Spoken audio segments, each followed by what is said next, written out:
আমরা পরিষদের ছাত্র আন্দোলন অতি সত্তর সারা দেশে একটি কুইক রেসপন্স টিম গঠন করতে যাচ্ছি, যার মাধ্যমে সেখানে সন্ত্রাস চাঁদাবাজ পুলিশ দেখবো সেই কুইক রেসপন্স টিম অতি দ্রুত সেখানে রেসপন্স করবে।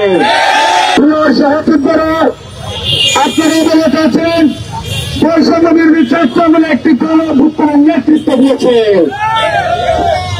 বৈষম্য বিরোধী ছাত্র আন্দোলন সর্বদা সন্ত্রাস চাঁদাবাজ দুর্নীতির বিরুদ্ধে এবং বিপ্লব রক্ষায় কাজ করে যাবে। আমরা দেখতে পাচ্ছি আজকের পণ্যবাজারে আমাদের ঢাকা বিশ্ববিদ্যালয়ের মেধাবী শিক্ষার্থী এবং সাংবাদিক সমিতির সভাপতি আলতাদি ভুইয়া সহ অনেকের উপর বারবার হামলা করেছে সন্ত্রাসীরা। আমরা আজকের এই টিএসসির রাজীবস্টিকে পাঁচটিকে বলতে চাই, যারা বেশিরভাগ সন্ত্রাসের সাথে জড়িত, যারা এই শিবির হামলার সাথে জড়িত, তাদেরকে অনতি বিলম্বে গ্রেফতার করতে হবে। প্রিয় সহযোদ্ধারা, আমি কিছুক্ষণ আগে সাদি ভাইয়ের সাথে কথা বলে এসেছি। সাদি ভাই স্পষ্ট করেছেন সেখানে আসলে কারা হামলার সাথে জড়িত। তিনি বলেছেন প্রফেসর আওয়ামী লীগের দালাল সামনে যিনি কিনা ঢাকা সিটি কর্পোরেশনের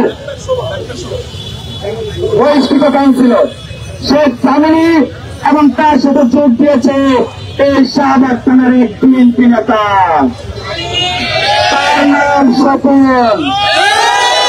সে চাঁদাবাজরা মিলে সে চাঁদাবাজি করে।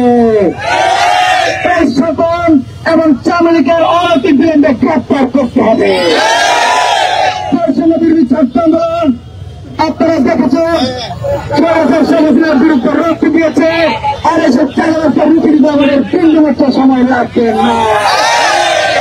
আজকে মঞ্চ থেকে 2টি দাবি স্পষ্ট করতে চাই।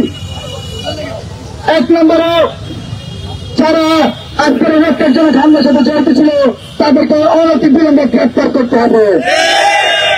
আমাদের 2 নম্বর দাবি, সারা দেশে সেসব স্থানে সিন্ডিকেটের মাধ্যমে চাঁদাবাজি করছে, যারা বিভিন্ন ধরনের নাম ব্যবহার করছে, তাদেরকে আইনের আওতায় আনতে হবে।